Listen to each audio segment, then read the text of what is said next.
안녕하세요. 배신의 장미입니다. 오늘의 사연 시작하겠습니다. 시가 사람들과는 제가 뭔가를 끊어내는 행동을 해야 진정으로 끊어지는 것을 다시 한번 느끼게 됩니다. 알아서 좀 나가 떨어져 주면 좋은데 꼭 제가 행동을 해야 하고 뭔가 조치를 취해야 하더라고요. 진짜 짜증이 나는데 여러분께 이야기를 들려드리면서 같이 이 우라 좀 없애고 싶네요. 저는 결혼을 하면서 시누이 학바라지를 시작했습니다. 저는 동생으로 자라면서 언니의 사랑을 듬뿍 받았던 사람이었습니다. 그랬던지라 시누이를 진심으로 제 언니가 저를 아껴주고 보살펴줬던 것처럼 그리 해주고 싶었고, 조금 늦은 나이였지만 공부하려는 시누이가 어여뻐 보이기까지 했었습니다. 그렇다고 많이 늦은 나이는 아니었는데 정상적인 학생들보다 3살 정도 차이가 나는 상태로 시누이는 대학에 입학을 하게 됩니다. 시가 사정이 별로 좋지 않아서 대학 가는 것을 미뤘다고 했었고, 대학 문턱 들어가 보는 게 평생의 소원이라 하더라고요. 그깟 대학 가는 거 요즘 하늘의 별 따기도 아니고, 그리고 아무리 형편이 좋지 않다 해도 학자금 대출이나 알바하면서 다들 공부하는데 그럴 여유가 없었다고. 이해가 되질 않았지만 시 부모님의 성향을 보면 충분히 이해하고도 남는 것이긴 했어요. 지금도 저런 집안이 있다라는 것이 제 눈으로 직접 보고도 믿지 못할 정도였었는데, 알고 보니 시가의 가풍이 그런 거더라고요. 여자는 살림 미천? 한마디로 여자와 남자를 확실하게 구별을 해서 투자를 하시는 분들이었는데, 신우이는 고등학교를 졸업하자마자 일을 하면서 집안에 보태기 시작했고, 그리고 하물며 남편이 집을 살 때 그 돈까지 보탰었더라고요. 그런 이야기를 듣는데 공부를 하고 싶어하는 신우의 간절한 희망 그냥 두고 볼 순 없겠더라고요. 그리고 여자가 살림 미천이라는 말도 참 웃긴 말이잖아요. 오빠 집 사는데 그걸 저 어린 동생에게 삥을 뜯었다? 제가 다 창피하더라고요. 그래서 제가 이 집안의 며느리가 되었을 때 신우이의 이야기 듣고 대학을 보냈습니다. 학자금 대출 받게 하고 싶지 않았고 오롯이 제가 지원을 다 해주고 싶었어요. 당시에 남편이 집을 살 때 시누이가 2천을 보탰다고 했으니 대학 4년 등록금 제가 대주면 그거 갚고도 남는 것이라는 계산이 들어서서 그리했습니다. 운 좋게 시누이는 경기도권의 대학에 입학을 하게 되고 3년은 대중교통을 이용하며 학교를 다녔고 마지막 1년은 집을 얻어주게 됩니다. 그 얻어준 집이 바로 저희 친정 부모님의 집이었습니다.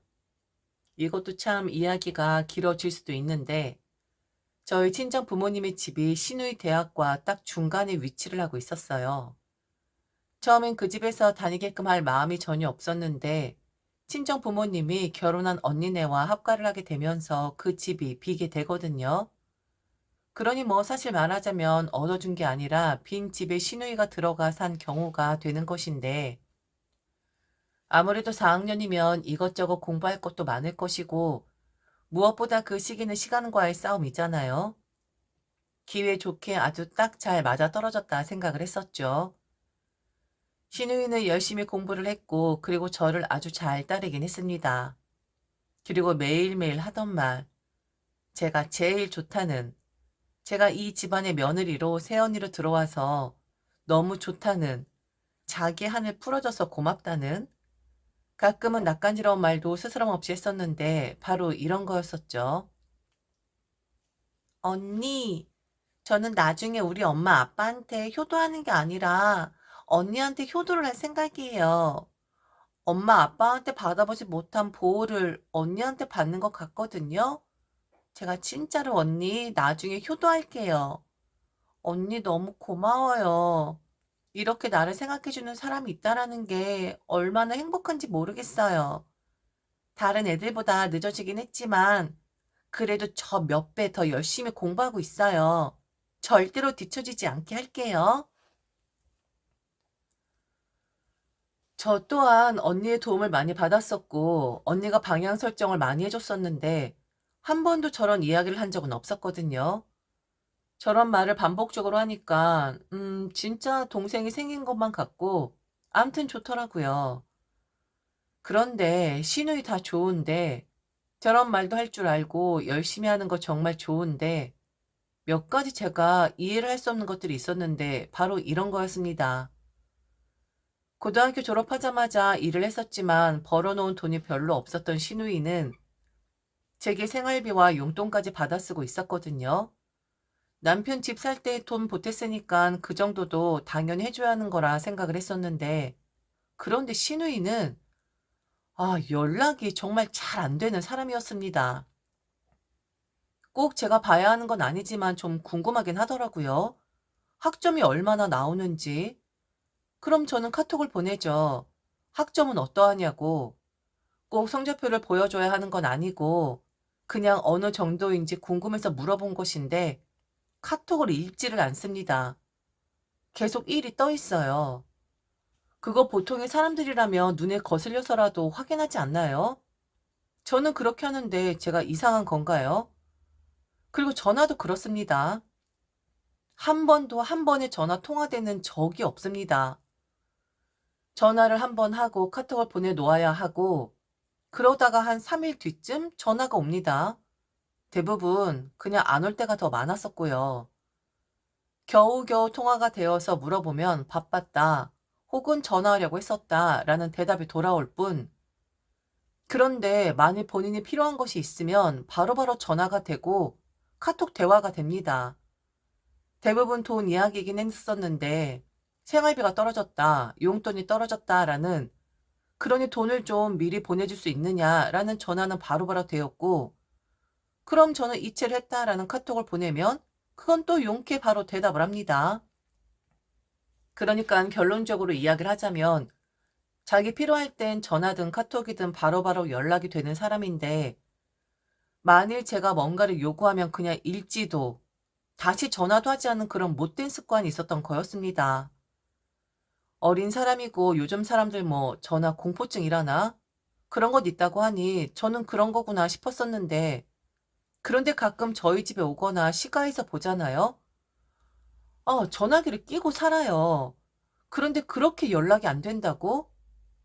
고의로 연락을 피하는 거구나라고 생각이 되었지만, 그때까진 그래도 이해할 만한 정도이긴 했어요. 그러다가 졸업을 함과 동시에 시누이는 바로 취업을 하는데, 일을 한 경험이 있어 그런지 경험이 없는 사람들보단 좀 빠르게 취업 장벽을 뛰어넘긴 하더라고요. 그럼, 자, 이제 어찌해야겠습니까? 친정 부모님의 집에서 나가라는 말이 아니에요. 공부 다 끝났고 이제 자기 살 길 찾았으면 독립된 성인으로 살아야 하는 거 아니겠습니까? 제가 말하기 뭐해서 남편이 먼저 말을 하긴 했어요. 아직은 자리를 잡지 못했으니 한 반년 정도는 처갓집에서 지내도 될 것 같긴 하다. 그건 그렇게 하고 공과금은 바로 네가 가져가는 것이 맞을 것 같다고. 시누이가 지내는 동안 그 집의 공과금 다 제가 내주고 있었습니다. 그러니 이젠 돈 벌고 학생 신분 끝이 났으니 공과금은 네가 해결을 해라 라고 말을 했는데, 그땐 알았다고 하더라고요. 그런데 한 달 뒤에 고스란히 모든 게 다 제 카드로 결제가 되더라고요. 그래서 그땐 정신이 없었나 보다. 다시 한번 카톡을 남겨두었으나 역시 읽지는 않더라고요. 그리고 한 달 뒤, 다시 제 카드로 결제가 됩니다. 그땐 제가 전화를 했는데 역시나 받질 않았죠. 그리고 나중에 통화가 되었는데 지로 용지를 가지고 와서 지금 바로 변경을 하려고 한다 라고 하는 겁니다. 그럼 이젠 해결이 되겠구나 싶었는데 다시 한 달이 흐르고 제 카드로 결제가 됩니다. 뭐를 하는 건지 모르겠더라고요. 아주 소소한 것이고 그냥 넘어갈 수도 있는 일이에요. 시누이 고생했고 시부모님에게 대접 못 받는 사람이었으니 그간 상처 많이 받았을 겁니다. 저도 잘 압니다. 그래서 공부시켜줬고 공부하는 동안에 다 해줬잖아요. 그냥 전화 한번 걸어 계좌나 카드 번호만 알려주면 되는 거예요. 그런데 그걸 계속 못한다고? 이런 작은 것에 화를 내는 사람이 아닌데 진짜 짜증이 나더라고요. 결국 제가 다 끊었습니다. 그리고 끊었다라는 카톡을 보내놓았는데 그것 또한 읽지를 않더군요. 아, 뭐 하는 사람인지. 연락 안 되는 사람이라는 건 알고 있었지만 이렇게까지 한다고? 그래서 저도 좀 조잔하게 굴었어요. 신우이 전화번호 지워버렸고 카톡도 그냥 숨김으로 처리해버렸습니다. 읽지도 않고 전화도 안 받는 사람인데 굳이 제 전화기에 저장해 놓을 필요가 없겠더라고요. 그리고 1년 뒤, 바로 얼마 전입니다. 아, 얼마 전이에요. 신우이는 남편 말대로 저희 친정 부모님 집에서 반년 정도 살다 나갔는데, 아, 그때도 그래요. 한 번 정도 전화 줄 수도 있는 거잖아요. 그것도 나중에 알았습니다. 시어머니에게 들었습니다. 걔 지지난달에 나갔는데? 라고 하시더라고요. 말이라도 좀 해주지. 집이 비어있는 건 상관이 없는데 잠금은 잘하고 갔는지 어디 뭔가 허술하게 하고 나간 건 아닌지 하고 정리 한번 하라고 말을 해줄 수도 있는 거잖아요. 부랴부랴 친정집 갔더니 그래도 정리를 잘 해놓고 나가긴 했는데 주방 타일을 깨놓았더라고요. 그거 교체하는데 80만 원이 들었습니다. 아무것도 말을 안 해줘요. 그걸 깨먹었으면 미리 언지를 좀 해줘야 하는 건데 이건 뭐 어리다고 계속 쉴드를 칠 수가 없겠더라고요. 그래서 그때 마음먹었죠. 앞으로 너는 모른 척을 하겠다고요. 그렇게 반년이 흘렀고 얼마 전인데 결혼을 한다네요. 결혼을 하든지 말든지 그건 시누이가 알아서 하는 것이고 저희 부부를 좀 찾아와도 되냐고 남자친구를 소개시켜주고 싶다라고 그리 말을 했다 하네요. 내내 소식 한 번 없었던 사람이 명절 때도 저희 가고 나면 왔던 사람이 남자친구는 소개를 시켜주고 싶다고? 저는 남편에게 단호하게 거절을 했어요. 내가 할 수 있는 건 다 했고 나는 더 이상 조잔한 일로 스트레스 받고 싶지 않다. 그러니 만나려거든 당신 혼자 만나거라 라고 했고 결국 남편 혼자서 신우이와 신우이 남자친구를 만나게 됩니다. 거기까진 오케이. 저는 시어머니에게 한 통의 전화를 받게 되죠. 딸이 너한테 전화를 했었다고 하는데 왜 안 받았니? 너한테 꼭 남자친구 보여주고 싶다고 했었는데. 모르는 전화는 저는 받질 않아요. 어? 그게 무슨 소리니? 암튼 왜요? 어머니 무슨 일이시죠? 아, 그게 말이야. 그 우리 딸 결혼하면 당분간만 그 대학 때 살던 집에서 좀 살면 안 되겠니? 그때 편했다고 하더라고. 애가 취업한 지 얼마 안 돼서 지금 벌어놓은 돈이 별로 없는데 그 남자친구도 좀 그런가 봐. 네 시아버지는 돈 해줄 의향이 전혀 없는 것 같고 거기서는 살아봤으니까 금방 적응하지 싶어서 그래. 거기 아직도 비어있지? 사람 안 들였지? 아, 어머니, 아가씨가 그래요? 거기서 살고 싶다고? 이미 살아봤던 곳이니 적응 금방 할 것이라고. 거기서 살고 싶대요? 그리 말을 해요? 그렇게 말을 하더라고. 계속 너한테 연락을 했다고 하던데. 한 번이랑 통화를 해보지 그러니. 어? 싫어요. 자기 필요할 때만 연락되는 사람하고는 전 통화하고 싶지 않은데요. 이제 와서요? 아, 이제 저랑 통화할 일이 생겼나 보네요. 그렇게 연락 안 되던 사람이. 그 집이 그렇게 궁금하시면 한번 가보세요. 저는 통화할 마음 없으니 거기 아니깐 직접 가보라고 하세요. 아직 살만한지.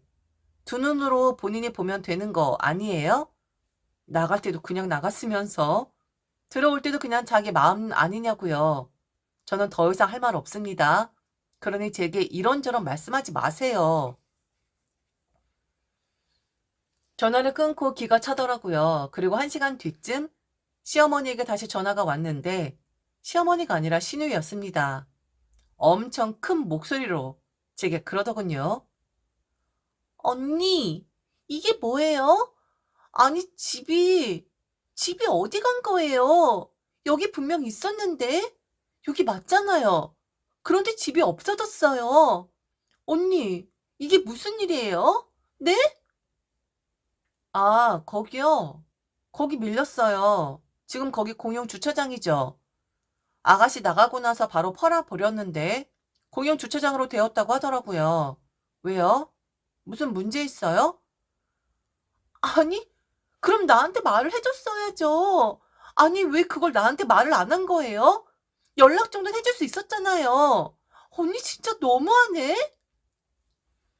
아, 너무해? 지금 너무한다는 거예요? 아가씨, 내가 왜요? 나는 왜 아가씨한테 말을 해줘야 하는 건데요? 그런데 어차피 아가씨 카톡해도 전화해도 안 받고 모른 척하는 사람이잖아요? 무시하는 사람한테 내가 왜 그런 말을 해줍니까? 하, 너도 안 하는데, 너도 모른 척 하는데 왜 나는 해야 하니? 직접 눈으로 봤으면 더 이상 나한테 할 말 없지. 주차장에서 살 거 아니잖아. 그러니 너 집 구해야 한다고. 그 집에서 못 산다고. 그러니 헛물 그만 켜. 아, 언니. 내가 오빠 집 살 때 돈 해준 거 잊었어요? 아니, 어떻게 나한테 이럴 수가 있어요? 어떻게 이렇게 사람 뒤통수를 칠 수가 있어요? 그래서 내가 너 대학 공부 시켰잖아. 그 돈 갚고도 남은 거 아니니? 뒤통수? 아, 그가 너의 행동을 좀 생각해봐. 사람 갖고 노는 것도 아니고 네가 내 뒤통수를 쳤지 내가 네 뒤통수를 쳤니? 연락 더럽게 안 된 애가 무슨 일이래? 이렇게 오랫동안 통화를 하고 한 10년치 연락은 다 한 듯한데 그럼 이만 끊을게요. 결혼 준비 잘해요. 오늘은 해가 서쪽에서 뜨겠네. 아가씨랑 내가 연락을 다 하다니. 그렇죠. 그 집 바로 팔아버렸고 그리고 2달 전에 공용 주차장이 되었습니다. 이미 집은 사라지고 없다고요. 남편도 모르는 사실이었는데 굳이 말할 필요 없잖아요. 친정일인데. 신우이는 제가 대학 등록금 대준 건 생각도 못하고 자기가 오빠 집 살 때 돈 보탠 것을 핑계 삼아 계속 딴지를 걸어왔습니다. 시어머니도 마찬가지였었고요. 결국 남편이 나서서 그럼 동생한테 들어간 돈 다 받아내냐고 우리도 한번 치사하게 나가봐야 정신 차릴 것이냐고 하니 잠잠해지더라고요. 저는 시누이 결혼을 한다 해도 안 갈 생각이에요. 정말 그때 너무 무시를 당한 것 같아서 아직도 그 마음이 여전하거든요. 좋게 나가는 사람한테 그렇게 예의 없고 무리하게 구는 거 아니라고 생각을 해요. 평소에 잘했으면 제가 자기 안쓰럽게 생각을 했으니 자기도 좀 제게 예의 있게 굴었으면 저 절대로 이렇게 치사하게 나올 사람 아닙니다. 저는 이거 다 자업자득이라고 생각을 해요. 그런데 웃긴 건 사람들은 자기 반성을 못한다는 것. 아마도 제 욕을 하고 있겠죠. 아마가 아니라 100%제 욕을 하고 있을 겁니다. 그러든지 말든지. 이래서 끊어야 해요. 제가 직접 끊지 않으면 알아서 나가 떨어질 생각을 안 해요. 좀 제가 조전한 것도 있긴 하지만 이거 안 당해본 사람은 정말 모릅니다. 사람 갖고 노는 것도 아니고 지 필요하니까 연락을 해? 평소처럼 해, 평소처럼. 아는데도 모른 척하는 너의 평소 습관처럼 그리 하라고. 지금까지 들어줘서 진심으로 감사합니다. 이상 배신의 장미였습니다.